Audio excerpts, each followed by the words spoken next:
Hello. Guess what? This is Lisa Hazard with We're All Psychic, and Akasha is here. Or I am with Akasha. Wait, are we both here? Yes, we are both here. Thank you, Akasha. I had to clarify that. Everybody, I'd like you to meet Akasha, and she is a witch. Akasha, would you like to say hello? Hey, everybody. Akasha, do you think we are all psychic? Yes, as a matter of fact, I happen to know that for a fact that we are all psychic. How do you know that?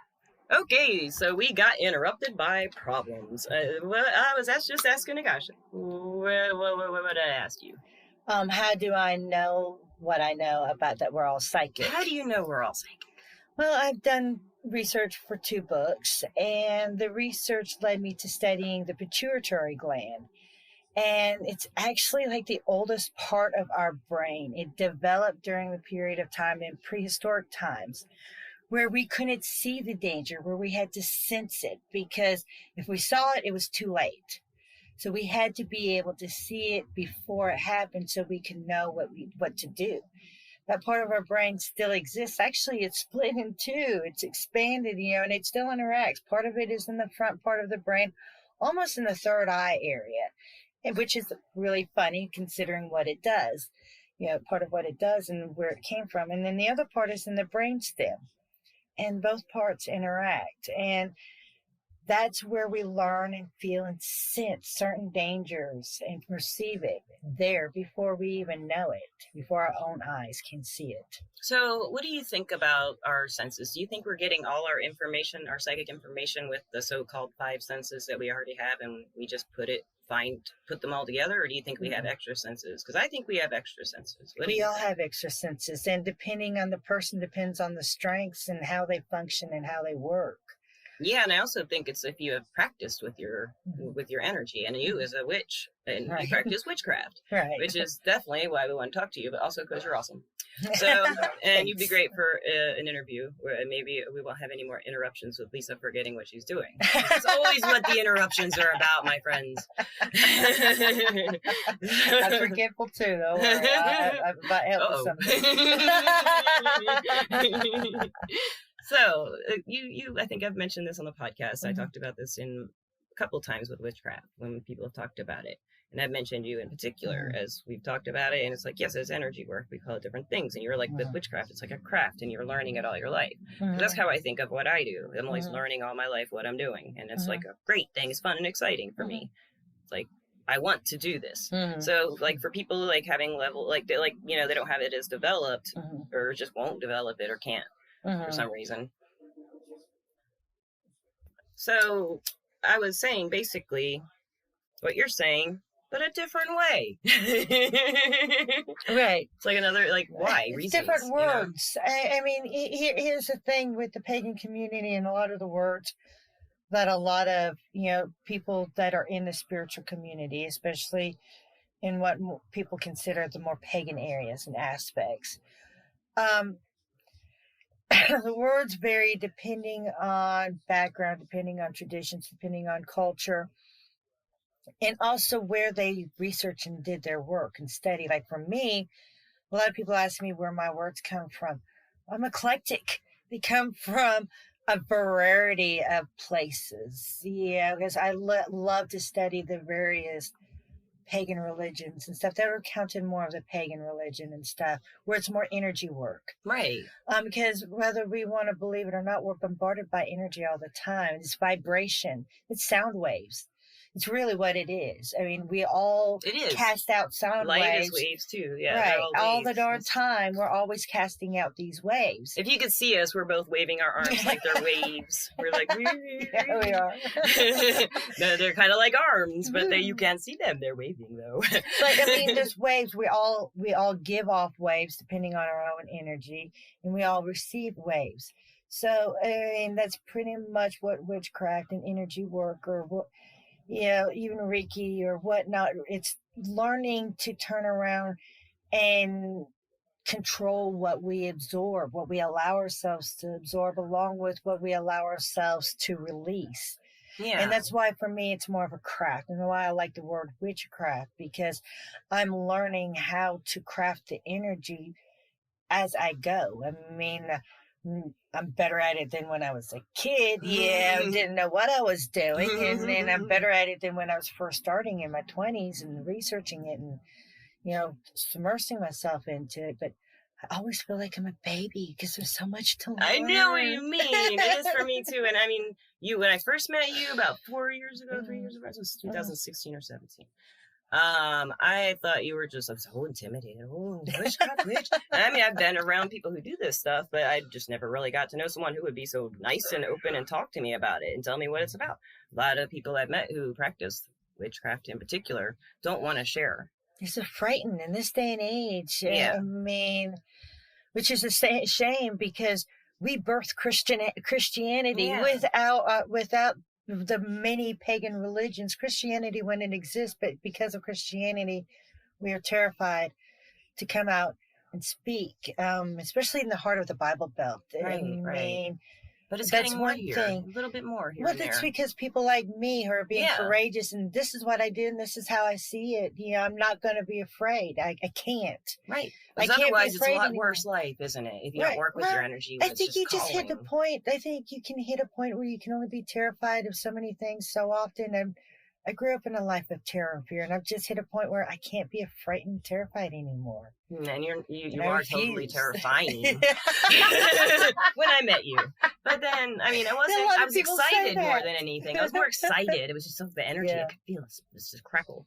A lot of people are intimidated by me, but and it's funny because I've met since I've met you, I've met other people who particularly practice the craft. And they have that same, I call it their witchy crackle. They have a crackle, but yours is pretty crackling. Because you're also a Capricorn, so that makes a lot of sense. Right. Some Scorpio, man. You said your moon was a Scorpio, or what's going on? Yes, my moon is Scorpio. She's got a very confusing web of astrology to navigate there already. So, Akasha, when you talk about pagans, what do you like? Okay, before I did this interview with you, I was doing some reading. I'd actually asked Mikey, my husband, who is the goddess? And he's like, she's just the goddess, and she's this. And I read about the Morrigan, and that's what I read was the source, and she had like a spirit, and it was like the Trinity. It kind of sounds like Christianity. That's what you were just talking about, that's where it birthed the Christianity. I have read about that. I was like, that's just like Catholics, Here's the big difference between the pagan religions and the Christian religions. You have the Christian religions believe in one God. That's it. Yeah, monotheism. Yeah. Okay. Pagans believe in a multitude of gods, and you can pick which one. I love that. But there are some, like the Hindu and the Buddhism and stuff like that, where they believe in a prophet. Like Muhammad. Right. Right. And you've got, and then you've got some where they have like a certain house of gods and goddesses that they worship, because you've got your Nordic gods, and you've got your Celtic gods, and you've got your Greek gods. This is not just gods, they're also goddesses. Yeah. And one of the things that really drew me to the pagan religion is, unlike Christianity that diminishes the women's role and worth and value, but it brings value to the women. I mean, the women are just as equally important as the guy. And we are. I mean, we are just as important. I mean, equal value, equal importance. And that's what drew me to it, because of the energy of feeling that, hey, I have worth and I have value. And coming from somebody who's battled a life of PTSD and depression and this stuff everything. Helped you, didn't it? All your life. It in my 20s is what pulled me into it. I had been a conservative Catholic, and I always felt the need to beat myself up. My PTSD did that for me. I mean, I did that with the disease, and anybody who's suffered depression or PTSD or suicidation, we beat ourselves up. We don't need a religion that will give us guilt every time we go to church. No. Especially not any kind of feeling of shame because you can't offer the Eucharist because you're a woman. Right. In my opinion. Right. I mean, religion has a place, even where it's biased. It can help some people. They can be okay with that. And a lot of Christian faith and Christian sects, it's the guy, only a guy has the help of being able to preach and stuff like that. But I had this calling ever since a small child to preach, to anoint, to lay hands on, to heal. Because, I mean, that's what, to me, what I felt like a preacher was supposed to be, or a priest or whatnot, is a healer of the spirit. Right. I always felt called to that. But I always felt with being a Catholic or a Christian, I would not ever be able to fully achieve that, what my calling was. Did you know it, what exactly your calling was? Yes, I knew. Slowly learn it. Oh, no. I was hit over the head with it. There was no denying it.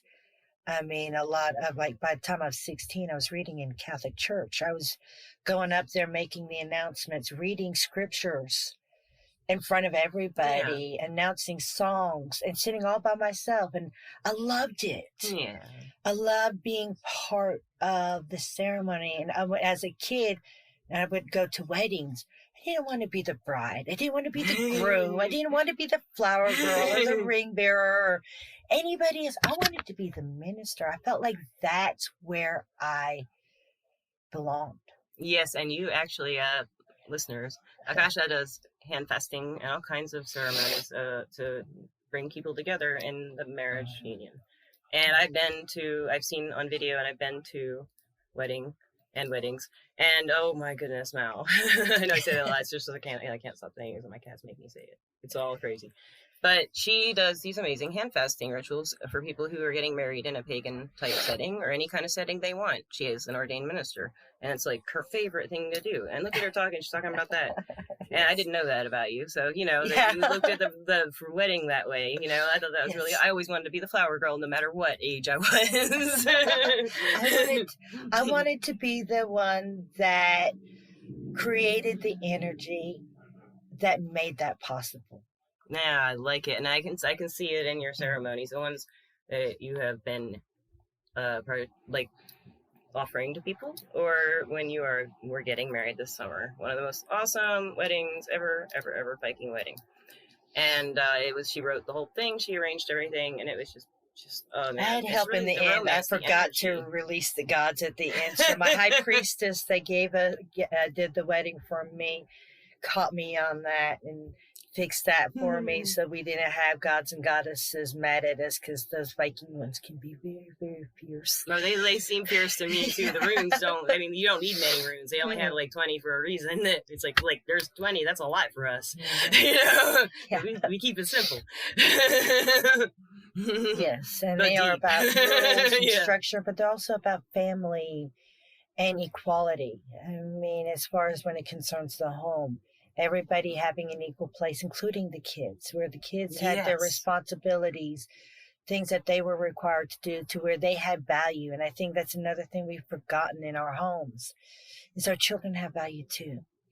They have the right to voice an opinion. Doesn't mean that their opinion is correct, but they have to have the freedom to know that they can voice an opinion and to disagree.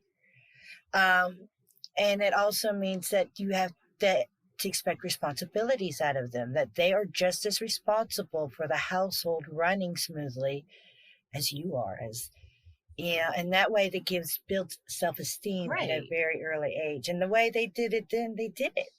I mean, the kids were responsible to do what a lot of people this day would think, oh, that's adult task. No, you had to help with the family, to help with the family business, making the products, the cleaning, the cooking. Didn't matter if you're a man or a woman. There were no woman's jobs. There was no man's jobs. Yeah. You all pitched in, and when the work was done, then the rest and merriment began. Yes, I like the rest and merriment of the wedding. That was wonderful. Right. So what? So now that you are actually you do a lot more than that. You're just touching a little tip of the iceberg. I want to get back to the psychic and the energy, because the thing that really stood out to me was when earlier you were telling me about one of the weddings you did recently, or sorry, hand fastings. The wedding, it's pretty much the same thing. Yeah, it is legal, the same thing. Legal binding, and beautiful. So the Viking wedding, that one, you could feel the magic in the air. You didn't have to see anything or be told anything. But she was telling, you can see it in the video, but she was telling me she did all this stuff. She had some special moon water, yes. And you thought this is right, and then you thought the fairies would like it, right? Yeah, because it was out in the woods. Normally I would like to do, depending on the area, Yeah, sometimes I'll do like an herb blend, and also based on the couple and what I've sensed in their energies. And yeah, each couple has their own marital needs and struggles and whatnot. And being an empath, it does it take many conversations to figure out little things that they may need help with. And I like to turn around and prepare something to consecrate the ground with. Sometimes it's an herb blend, sometimes it's sand with essential oils. But this time I felt like the fairies in the woods would really, really like the moon water. It was made by a friend and given to me as a gift, and I hadn't had a real opportunity to use it, and it just felt right. I The love that. energy See, just yeah, so felt it right. felt right. That going with your intuition is like basically, so like I have a like. If you were to just like, so we're introducing this topic kind of to a lot of people, and some people will know a whole lot. I don't know anyone who knows as much as you do about this topic. I don't think I ever will. Or maybe the person who officiated your wedding, she's pretty dang knowledgeable. Oh, she knows way more than I could ever. Yeah. Road deal. She's quite awesome. full of knowledge and a wonderful person, and right, she loves you to death. She got about 50 years of knowledge in it. And Yeah. I got you 20. call them years. We call them years. I don't know what she calls them. Blessings. She left home at 15 to go to England to study. Like the Arthurian? What kind of witchcraft was she practicing then? Or I don't want to get it all wrong because it's a whole list of things. Because I mean, she was even a Templar. Whoa! So yeah, she's the high magic. I mean, she's not into low magic. She's into the explain high magic and low magic. What is that? It's okay. The higher magic is let's start with the low magic. Low magic is like your everyday magic that you use, and doesn't require a lot of energy. It doesn't require a whole lot of focus and stuff like that. So it doesn't take as much training and stuff. Now, the higher magic, when you get into the higher magic, you think about conjuring. And when you're conjuring, you're thinking about like the demons or angelic forces or something like this. You're able to turn around and actually call these beings on earth with a circle, and you have to be able to not only have so much control and focus of your own energy, but intermix it with others who are equal or more powerful than yours in such a way to accomplish this goal. Because it's not a solo task. I would never recommend any of the higher magic to be done solo. Well, do you think anyone's doing higher magic and don't know it? Possibly people working with angels or demons and not knowing it, or to a degree we all do, but it's on the lower levels. Oh, okay, yeah, that makes sense. Okay, we all do this all is the dark this is like a ritual type thing. This is a deep ritual where there's like 9 or more people. Well, actually, usually between 3 or more. You can do higher magic with 3, and this is very ritualistic magic. It's very deep. It takes a lot of practice and a lot of years of study just to be able to do these rituals. Okay. And then you have to do them with other people who have put in just as many years. And, your energies have to be perfect, because if just a slightest thing wrong, things can go really, really bad. Yeah, so I imagine you don't even take a chance at that until this is for like spells and magic and what would be the purpose of it? Like global changes or for personal changes, or what would it be for? It's for various different things. I've never really participated in that because everyone I have been asked for have been gone for like the more demonic areas, and I see demons on a regular basis. I've chased them and I've beat them and fought them without the help of a coven because of my childhood and my mother and stuff like that through my life, to where I don't want to sit there and be a part of a circle that would conjure them and purposely. They have although it probably would help, although some would probably sit there and say because I've had to fight them and stuff, I probably need to, but it's. Who would say that? Like, I don't those who practice. Okay.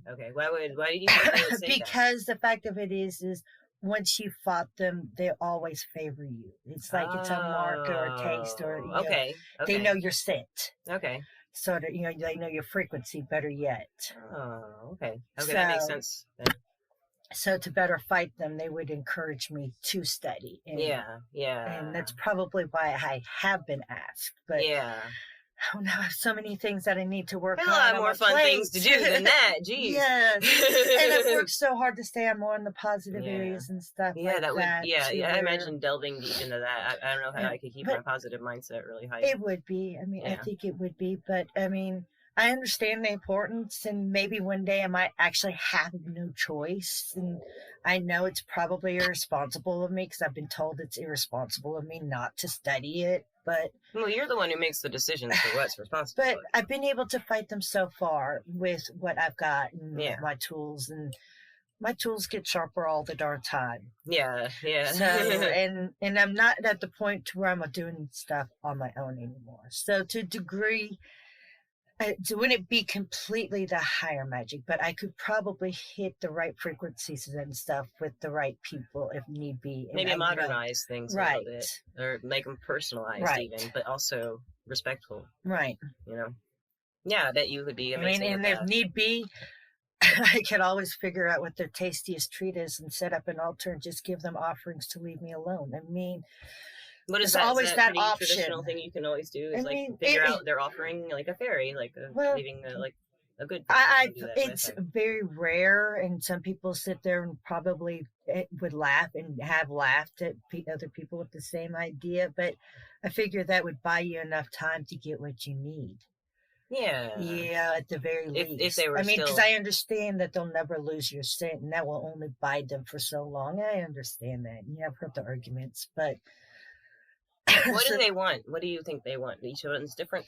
Each one of them is different, but a vast majority of them is like graveyard dirt is a very tasty treat for them. They like. Okay. Oh, I mean, like overall, why are they? But their best the best treat is like some kind of a sacrifice and something that would put you way out of your comfort zones. Because seeing you struggle, because you were willing to confront them to begin with. Right. And fight them. They're like, hey, I like that. That's kind of what my jam is.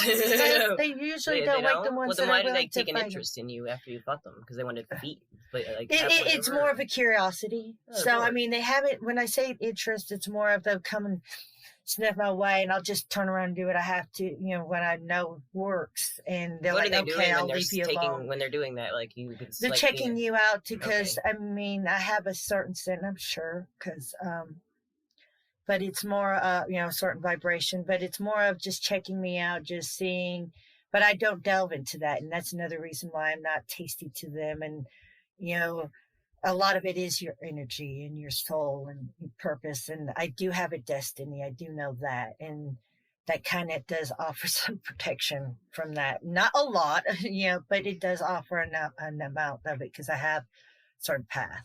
But it also makes me more attractive to some of the wrong ones, too. Yeah, but you can handle it. I have no doubt you'd be able to handle it. I've seen you handle a lot of things. And some of the stories you told me, I wouldn't believe it until I've seen some things happen. And I'm like, what? It's all about frequency. I mean, and really, and a lot of people, I describe it like a scent because it is like a scent. When they catch your scent, it's like they catch your frequency. Okay. Your weakness, whatever you think your scent is, maybe. No. Or is there actually... our energy is our scent, our vibration. Oh, I have a question here for you, like a sin. Right. You said a sin. Sit. Oh, I thought you said sin. I was about to ask about that. SCENT. Oh, scent. Okay, yes. Scent. Okay. But it's really more like a frequency, like they're hearing it. The easier way for us to perceive it is through our nose, even though it's more of the ears. Okay. Or the skin. The skin is like, if I feel something around, like I know a lot of people, if I'm doing a medium reading, they'll get goosebumps or something. Sometimes I will, but not usually unless something emotional happens. And when I'm asleep, I can feel people around me. Yeah. I've been asleep in places where I'd rather not be asleep, and people 4 or 5 feet away, I'd wake up and look right dead at them. Yeah. Creep them out. I bet. They're watching you and be like, bang. And I would feel them. It would legitimately feel like a vibration on my skin. I would legitimately feel them, and that was what would wake me up. So, wow. Yeah. Which is part of our real psychic. Yeah, we are. You're experiencing it hardcore. I mean, you were young. You didn't go through a process of experiencing it. Maybe you did, but in your own way, you were drawn to ministry all along. Right. But the magic, the energy work, I mean, where did that like, I've always seen energy. when did you ever have to go through a process of accepting it yourself, that you are this and that you live honey, this way? That's a continuous process. Yeah, you're right. That's a stupid question. It really is. Really? When you're not having to embrace and accept it. I mean, come on. Thank you. It's a double-edged sword. I mean, everybody sits there and says, "Oh, your gifts are so wonderful and so talented and so awesome. I wish I had them." And I'm looking at them. I'm like, "Are you crazy? Are you crazy? Teenage years, hectic and crazy because they're going haywire because you don't understand how to use them in the process of learning how to use them. And then even after you learn how to use them, I mean, some days it's too much." Yeah, it really is. I have an interest in teaching younger people, not necessarily witch, but energy work in particular. I don't know, whichever way they want to go, I guess, or whatever they're Energy is comfortable with. energy, You teach people whatever here. title. Yeah. Well, I've watched Akasha for years, like here, teaching people, taking on initiative. They don't pay her or anything. It's not like she does it for money. She offers, like, to anyone who shows an interest, and they connect on an energetic level. She'll offer to show them how to do anything. That she anything she she will. Like they ask. But here's the thing: which I've started doing, is I do classes, $10 for an hour, on the class. If it requires any other elements, I expect them to be able to pay for that. Class, so that's different. But here's the thing: I'm also about to be studying, researching Zoom because I haven't watched any of the videos. Shame. But once I do, I'm going to set up once a month. Will be classes on subject matters that I have like 20 years or more experience in. A lot of people want to know that stuff, right? And then my second class of the month, and these will be free. The second class of the month will be on something that I'm just wanting to delve into, and I've already picked the first subject. That's going to be runes. Runes? Because I've always been interested in them, and you did some rune reading this summer, and I was like, "Oh my gosh, I want to do that." And I pulled the Opala right in front of you or something. Yes. She had them like painted on her fingernails, or maybe it was in front of him. Like yes, I had 5 runes on my nails, and I had a couple more on my body. Yeah. That was a lot of fun. Oh, that was the best thing ever. So, Akasha, people starting out, before, if they were considering taking a class or something like that, or considering on their own to pursue this part of themselves in this direction, witchcraft in particular, a craft, thinking that research, where do you start researching, do you think? Whatever draws you? Or? First of all, whatever draws you is one, but also whatever you're good at.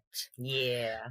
Your own things that you're good at, because I mean, the craft is music, the craft is art, the craft is machinery, the craft is numbers and whatever. Yes, yeah. There's so many, or cards, or pictures, and herbs and medicine and science and crystals and rocks and dirt and ceremony. I mean, whatever interests you, but look at it in a pagan form. Would you say just get on Google, or like buy Google a book, it, or look at it?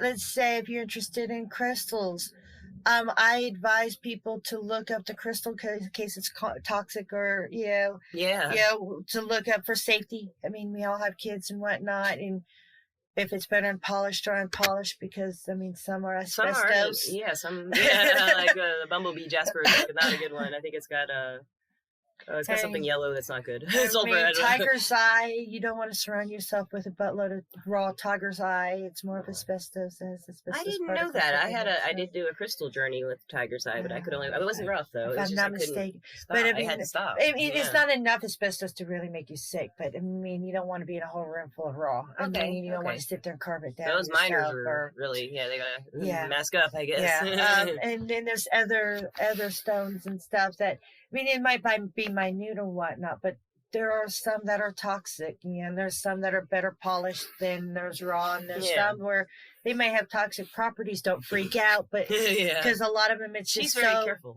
It's so minute. But if you're going to be dealing with it in a heavy way, there are certain precautions that you need to take. Just you're right. Anything you're getting into, always whatever direction you're drawing to, you're saying research like a little bit ahead of the surface, and then get some precautions as you go. Yes, and then after you get your precautions, your science facts, then go into the magical properties of it, especially with herbs. I recommend this all the time with herbs when you're working with them, whether it be for oils or in your bath or in your cooking or whatnot.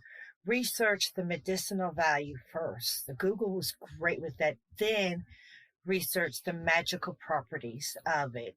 And that's why I tell people all the time because they have their own energy. That's what you told me, and I did, and it's really it's like it's a whole new world. Yes. Like you can walk out your backyard and find all kinds of stuff to do with all kinds of things growing everywhere. But you got to be smart about it. Yeah. I mean, I always recommend people to be smart about it. Sense it. Trust that sense. Like you smell things and read, like you said, definitely with study before you drink a tea or eat an herb. You have to look and see if it's poisonous. Right. And when it concerns witchcraft, anybody who will teach you it will always tell you before they'll even teach you it, research.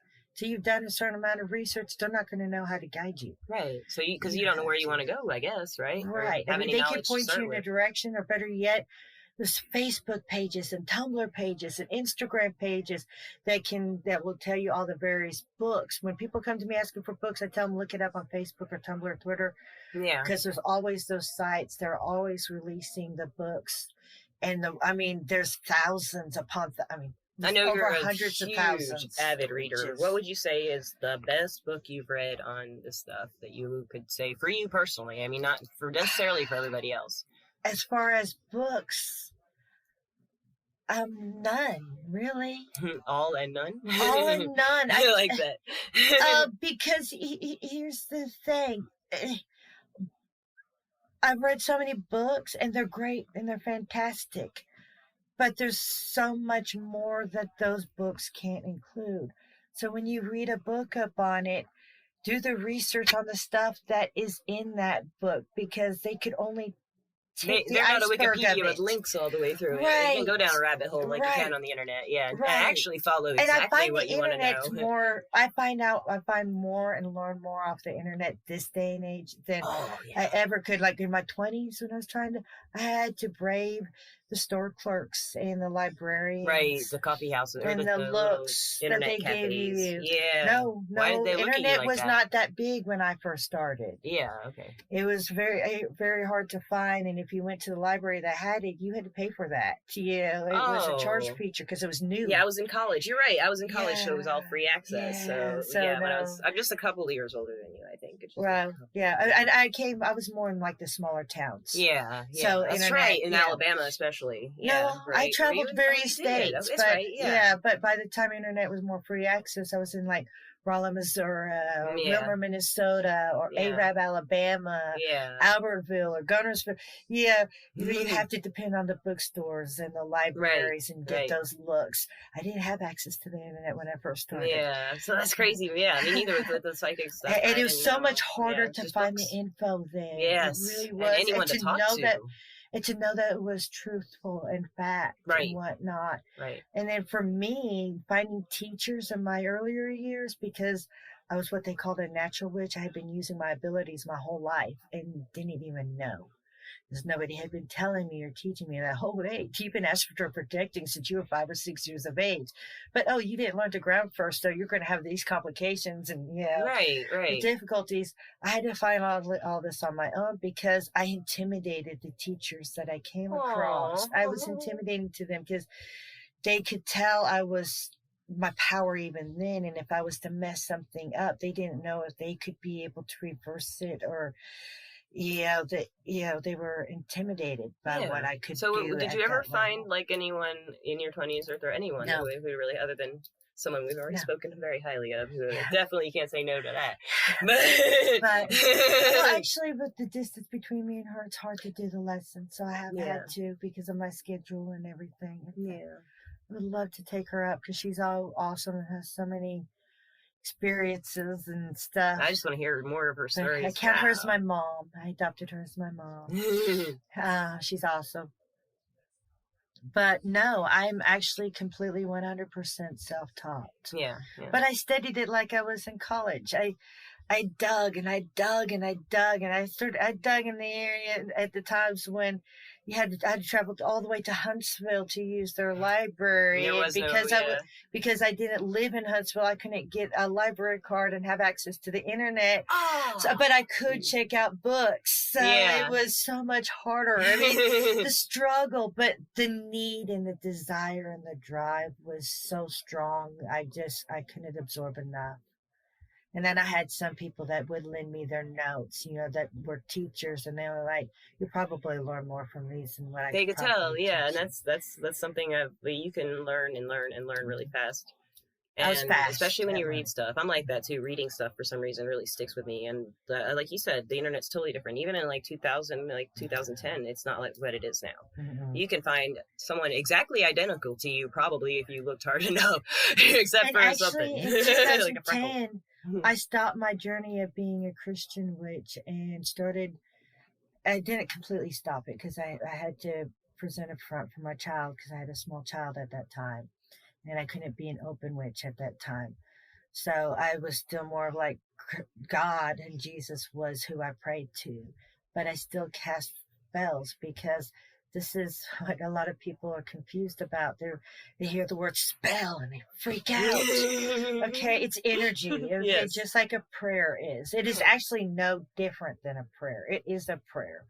It's just I put more intention in my prayers. Or you've learned how to do it, or you always have. I always have. Yeah. And the older I get, the more I realized what I was doing, the more I realized it's more intention into it. And because I put more intention into it, the more chance I have of having it come out the way I want it or need it to, the way I Right. asked and requested. So it gave me more power and more control. Yeah, okay. More of a guarantee, what herbs and stuff will help boost it and make it, more Right. oomph, give it that more Yeah. kick and that more, more potency, more power, urgency. Yeah. So I could just talk to you. I would like to invite you back anytime. Yes. Anytime we can do this on Zoom. Or I'd be more than happy to come back and get some Bring Back the Fire. Akasha, where can people find you if they would like to learn more about you? I do have a website. It's called dragonprix.us. It's not fully up yet. Most How do of you it spell is. that? It's DRAGONPRI.us. I also have Dragon Priest Gifts on Facebook, Tumblr, and Twitter. So, and the webpage is actually connected to all of those links too. That's and great. I'm also on YouTube. I have a YouTube. I believe it's under Dragon Priest Gifts. If it's not, it's under Akasha Wall. It's one of the two. I have to double check. Well, I'll put your name in the description if anyone else has that information. So, and I guess I will definitely kidnap her again somehow because she's hard to get. She's hard to get her time. But once you got her, she's all yours. She's all yours for hours. And thank you so much, Akasha. I really had so much fun. I'm really glad you decided to. And I look forward to more. We're going to have to because there's so many topics. There's a million, yes. I mean, we stepped on at least 10. I know, right? Everyone's like, we could talk for like 3 hours about that. And I need to make notes. Oh, I'm recording this. I don't need to. I definitely will have to do this some more. I would love that. All right. Well, thank you everybody for listening. And if you would like to leave, I haven't ever really said this on the podcast, I don't think, but the Anchor app I use to make my podcast through, you can leave little voice messages. So you can go to that link from my website, www.weareallpsychic.com. And thank you very much. Have a great night. Bye. Yeah. Oops. It's not stopping. It won't stop. It won't stop.